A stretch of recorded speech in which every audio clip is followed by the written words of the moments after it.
What's going on, Ion Silver fans? It's Glenn. Welcome to the video. Today is part 2 of our little vampire series. In my last video, I talked about a girl by the name of Sarah Tillinghast. I'm not going to go into all the, explanations of what that video was about.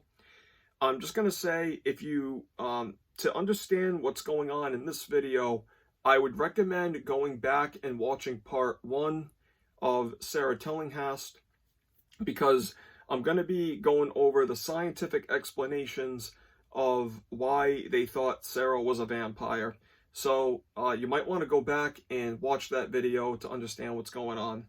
So another thing too, I am going to be talking about some pretty graphic stuff, so I'm just going to say viewers' discretion is advised. So just a little bit of a background. So Sarah was a young girl in the 1790s who died of consumption, and her brothers and her sisters ended up getting the disease. They were getting sick, but they were complaining that Sarah was coming to them at night and draining the life force out of them. So it eventually got to a breaking point. Stuckley, his wife, and a few of the other people say, we need to do something about this. They dig up Sarah's remains, and they find that she's very well preserved. Her eyes are wide open. She looks like she's well fed. She looks like she's well fed. Yeah, my mistake. Sorry.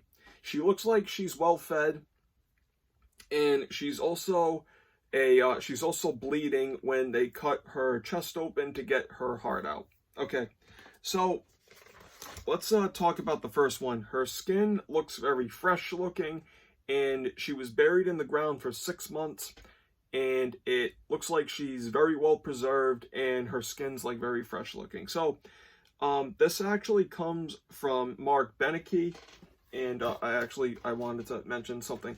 So all my information that I'm going to be talking about in this video can actually be found in this documentary, Vampire Secrets from the History Channel. And this is actually part of a set called the Haunted Histories Collection.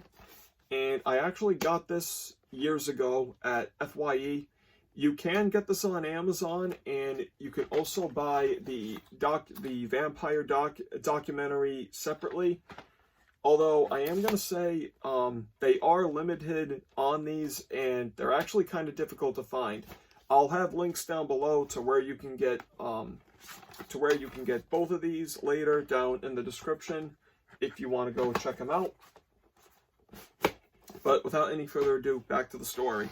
Okay, so Sarah's skin looked very fresh looking. So she's buried in the ground, and inside the ground it's obviously cold already.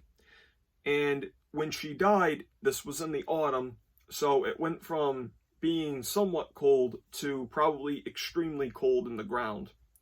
Because if you ever go into your basement and you notice that it's freezing, it's because heat rises. So it's going to obviously be cooler down below in the ground.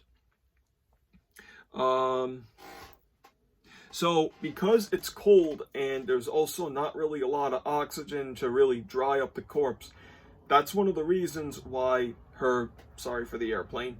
This is one of the reasons why her skin and the rest of her body looks like it was well fresh.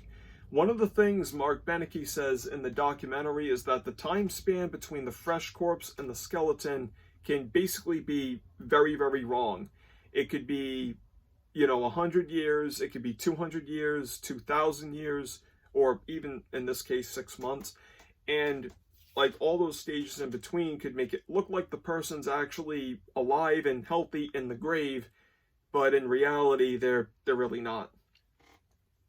Number 2, the second key factor is that the eyes are wide open. So when the body is inside the ground, things change to it.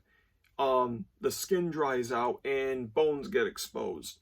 The clothes get torn apart. The skin starts to recede, which makes it look like the hair and fingernails are starting to grow. And it's kind of the same thing, and it's the same thing with the eyes being wide open. It just moved around, things changed with the body, and the eyes opened up on its own. And number 3, Sarah looks like she's well fed, and she looks like she's been eating something.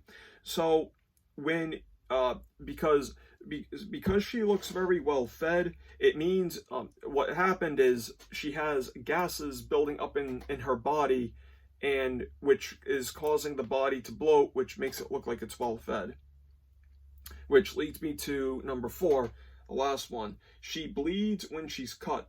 So the red liquid that was actually coming out of her was actually decomposition in fluid. So for example, if you have blood coming out of your chest, or red liquid coming out of your chest, or red liquid running out of your mouth or your nose or even your eyes or your ears, it's because of the gases building up in the body and pushing out whatever liquid is in the body. And it makes it look like blood, but in reality, it's just decomposition fluid.